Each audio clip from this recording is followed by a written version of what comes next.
quand même. Lorsque vous passez, je sais pas, c'est un casting pour faire des doublages comme ça, Série ou film? comment? Des essais, en fait. Des essais, d'accord. Et vous êtes averti comment ça se passe pour trouver des castings, des essais? En fait, on cherche pas, c'est les gens qui viennent à nous. D'accord. Donc ils nous appellent, ils nous préviennent que ce sont des essais, et on sait que ce sont des essais. On est plusieurs, on est soumis.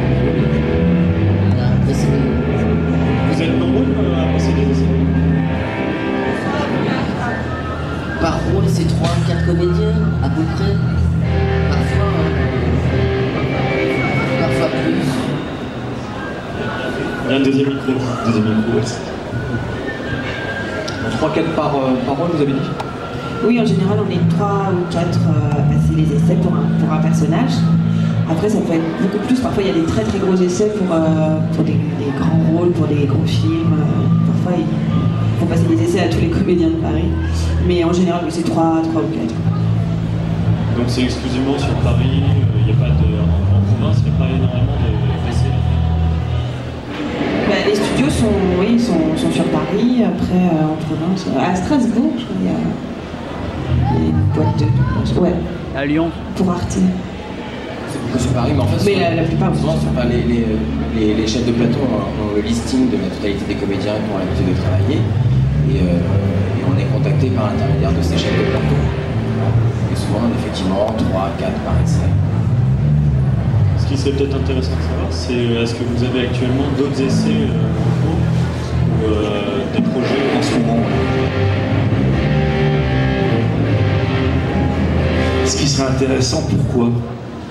pour savoir vos voix, pour les trouver au cinéma? En fait, ce qui se passe, c'est que les essais, d'une manière générale, sont réservés aux professionnels, aux gens qui savent faire ce métier-là. C'est pas des essais pour faire un stage, c'est des essais pour enregistrer des rôles. Si, c'est ça la question. Si. Donc, quand on fait passer des essais, au départ, il s'agit de gens qui savent faire le métier. Et on va choisir une voix plus ou moins lourde, qui correspond plus ou moins au personnage, l'âge, etc. Mais ça va être ça les essais. On a l'habitude de voir les mêmes personnages au cinéma avec les mêmes voix, on réserve toujours un peu les mêmes critères. Là, est-ce qu'il y a d'autres films avec des nouveaux personnages dont vous allez interpréter la voix? Qui veut répondre à ça? Moi, il y a une nouvelle comédienne que j'ai doublée dans 2 films de suite. Là, c'est Viola Davis. C'est une comédienne noire, bah oui, hein, ben voilà, elle sera peut-être hyper connue dans quelques années, mais elle était dans La couleur des sentiments, et puis dans Sublime créature, là, un film qui est sorti il n'y a pas longtemps. Voilà, c'est une nouvelle comédienne, moi personnellement, que je commence à doubler maintenant. Est-ce que je vais continuer? Je sais pas. Mais voilà. Et sinon, il y a Cougartown en ce moment, on fait la je sais plus combien tienne de saison, 4e saison. Voilà, 4e saison. Voilà. en fait, on sait jamais trop ce qu'on va faire dans l'année. Moi, je sais que généralement, j'ai une visibilité sur un mois, grand maximum. Les gens nous appellent au fur et à mesure. Les choses se présentent un petit peu comme ça. Ah, des questions. Une fois que vous êtes associé, vous avez doublé plusieurs fois le même acteur, est-ce que vous rappelle directement dès que cet acteur fait un nouveau film ou une nouvelle série, ou est-ce qu'il faut repasser aussi des essais, même si vous êtes plus ou moins la voix officielle en quelque sorte? En règle générale, parfois on a un comédien ou une comédienne d'office, on nous laisse dessus, mais on n'est jamais à l'abri selon les films, on n'est jamais à l'abri de devoir repasser des essais. Voilà, pour Le Roi Lion par exemple, on a passé des essais pour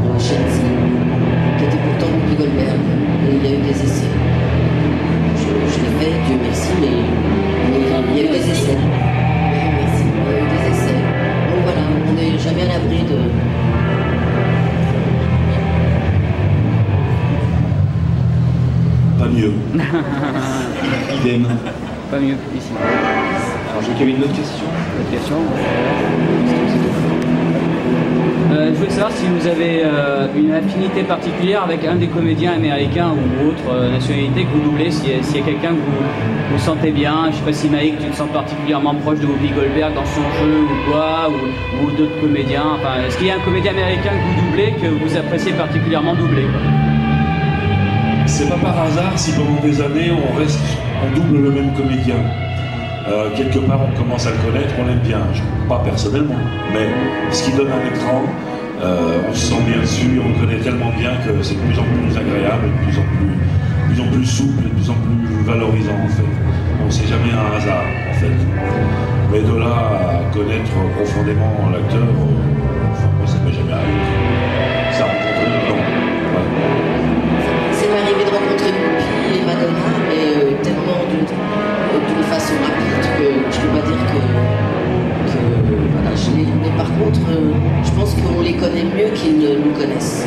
Ça c'est clair. Parce que en tant qu'acteur, ils laissent échapper des choses qui leur appartiennent à l'écran.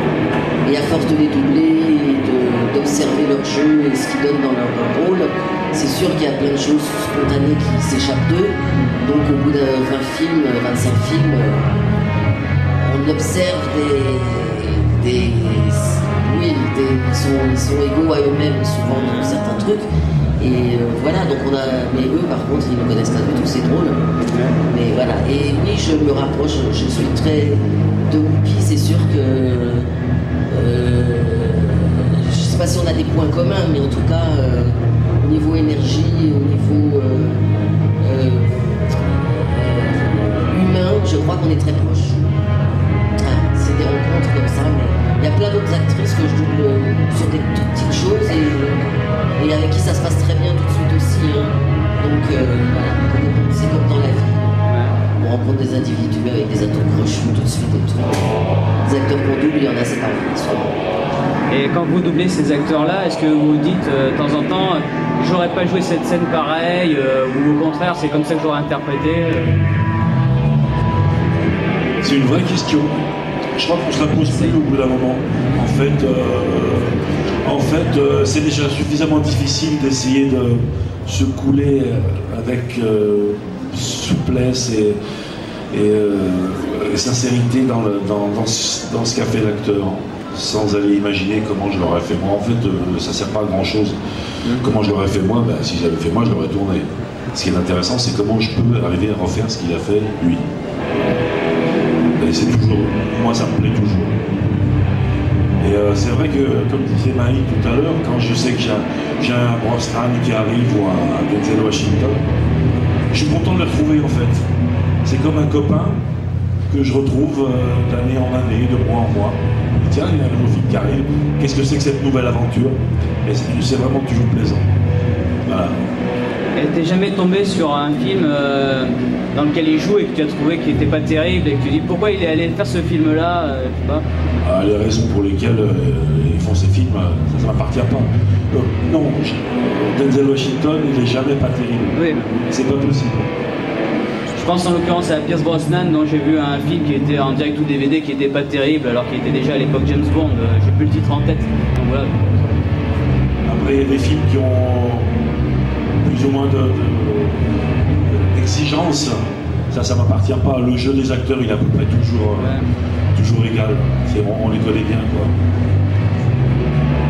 Et sinon, est-ce qu'il y a une différence avec la rapidité de doublage entre un film ou une série comme American Dad? Parce que vous faites les dessins animés plus vite ou que ça prend plus de temps de faire les films long métrage?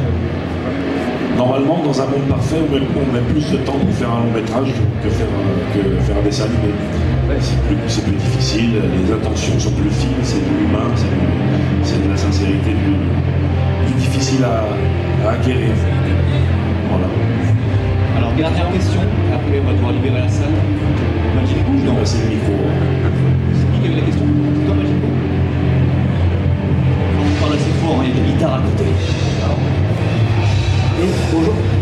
Je voulais vous demander si j'ai l'impression que ça se démocratise, notamment pour les films d'animation. Il y a de plus en plus de comédiens français en fait, qui font ce métier-là, en fait, qui est un métier professionnel que vous faites, mais un peu comme si vous piquez la vedette parce qu'ils sont connus et puis on les lance dans le doublage, beaucoup dans les films d'animation.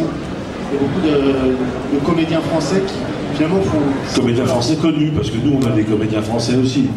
Voire des gens qui ne sont pas comédiens aussi. Parmi les vedettes. Ouais. Ah, ça c'est autre chose, on en a parlé, oui, de toute façon on n'a pas... Personnellement, ça m'enthousiasme pas, mais c'est comme ça, c'est un état de fait. Est-ce que sur Internet, il y a possibilité de... Parce que c'est vrai que vous êtes dans l'anonymat finalement. Moi je suis très sensible aux voix dans les films. C'est presque vraiment ce qui m'attire dans certains films, j'aime beaucoup les voix. Est-ce que sur Internet on peut voir les visages des personnes qui doublent, voilà, des acteurs qu'on connaît Je pense qu'il y a des sites spécialisés, je suis pas très site, pas très Facebook moi. Mes camarades sur sans Facebook, doute plus que moi. Sur Facebook, j'ai un pote qui fait le monde du doublage. Et en fait, il fait des compilations avec des extraits de tout ce que vous avez doublé. Donc tu cherches le monde du doublage sur Facebook ou Morgan Berra et tu vas trouver des compilations par acteur sur tous les rôles qu'ils ont doublés. D'accord, merci. J'ai vu qu'il y a des gens qui font ça de manière très précise sur Wikipédia. J'ai eu la surprise de voir que une grande partie de ma carrière au doublage était détaillée, vraiment très très détaillée. C'est étonnant. Donc je remercie les gens qui le font parce que je m'en sers un peu moi-même comme CV en fait. CV. Ouais. On peut envoyer ça.